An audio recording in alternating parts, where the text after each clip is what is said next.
धरती पर एक ऐसा समय आया था जब अन्याय, लालच और सत्ता का अंधकार सब कुछ निगल चुका था। मगध पर नंद वंश का शासन था, लेकिन वह शासन नहीं, अत्याचार का प्रतीक बन चुका था। गरीब किसान दिन रात मेहनत करते, पर उनकी फसल राजा के खजाने में चली जाती। सैनिक आदेशों के गुलाम बन चुके थे। हर चेहरे पर निराशा थी, हर दिल में दर्द था। अगर आपको इतिहास की ऐसी प्रेरणादायक कहानियां पसंद हैं, तो इस वीडियो को लाइक कीजिए, शेयर कीजिए और चैनल को सब्सक्राइब करना न भूलिए, क्योंकि आगे हम आपको भारत के गौरवशाली पन्नों की सच्ची दास्तानें सुनाने वाले हैं। उसी काल में एक छोटे से गांव में एक बालक का जन्म हुआ। नाम था चंद्रगुप्त। वह गरीब था, लेकिन उसकी आंखों में सपना था। एक ऐसा भारत जहां कोई अत्याचार न हो, कोई गुलाम न हो। वह अक्सर कहता, क्यों कुछ लोग राज करते हैं और बाकी लोग उनके अधीन रहते हैं। एक दिन भाग्य ने उसकी राह बदल दी। तक्षशिला के महान आचार्य चाणक्य मगध आए थे। उन्होंने देखा कि राजा धनानंद की सत्ता ने पूरे देश को जकड़ रखा है। चाणक्य ने प्रण किया कि वे ऐसा शासक बनाएंगे जो संपूर्ण भारत को एक कर सके।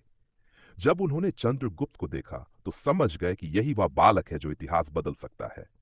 उन्होंने उसे अपने संरक्षण में लिया, तक्षशिला ले गए और उसे राजनीति, युद्ध नीति, अर्थशास्त्र और नेतृत्व सिखाया।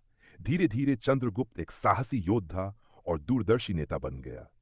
उसके भीतर अब केवल एक ही उद्देश्य था, अत्याचार का अंत और भारत की एकता। आचार्य चाणक्य ने कहा, राजा वही है जो प्रजा के दुख को अपना दुख समझे, और यही शिक्षा चंद्रगुप्त के हृदय में बस गई। दोनों ने मिलकर नंद वंश के विरुद्ध अभियान शुरू किया। पहले युद्ध में वह हार गया, सेना बिखर गई और उसे जंगलों में भागना पड़ा। लेकिन वह हार ही उसकी सबसे बड़ी गुरु बन गई। चाणक्य ने कहा, हार केवल तब होती है जब व्यक्ति विश्वास खो देता है। उसने खुद को फिर से तैयार किया, जनता को जोड़ा और हर राज्य में विद्रोह की चिंगारी भड़का दी।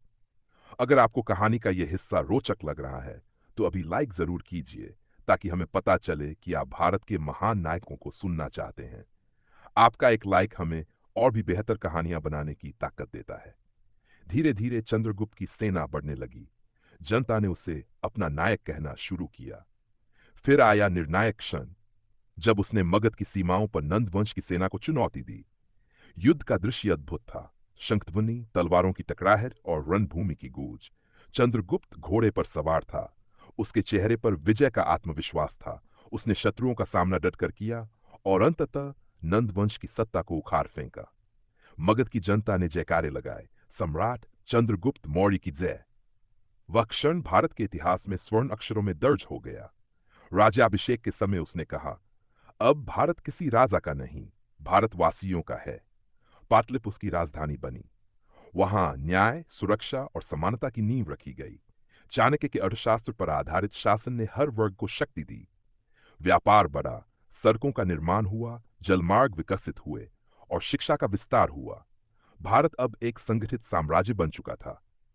उत्तर से दक्षिण तक, पूर्व से पश्चिम तक।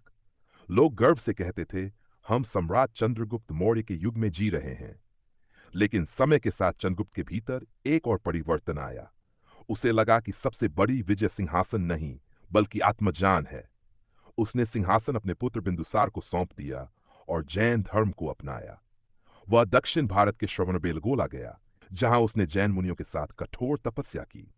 वहीं उसने अन्न और जल का त्याग कर आत्मा की मुक्ति की राह चुनी। जिसने तलवार से साम्राज्य बनाया, उसने त्याग से मोक्ष पाया। यह वही क्षण था जब राजा योगी बन गया और सम्राट सन्यासी।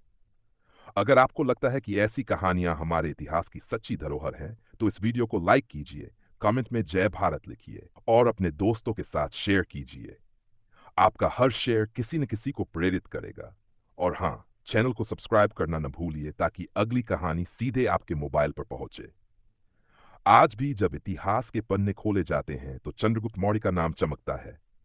एक बालक जिसने गरीबी से उठकर भारत को एक किया, एक शिष्य जिसने अपने गुरु का सपना पूरा किया, और एक राजा जिसने जीवन के अंत में स्वयं को जीत लिया। यही था चंद्रगुप्त मौर्य, वह सम्राट जिसने सपनों को साम्राज्य बना दिया। वीडियो अच्छा लगा हो तो लाइक, शेयर और सब्सक्राइब जरूर करें, क्योंकि आपकी प्रेरणा ही हमारे लिए अगली कहानी की ऊर्जा है।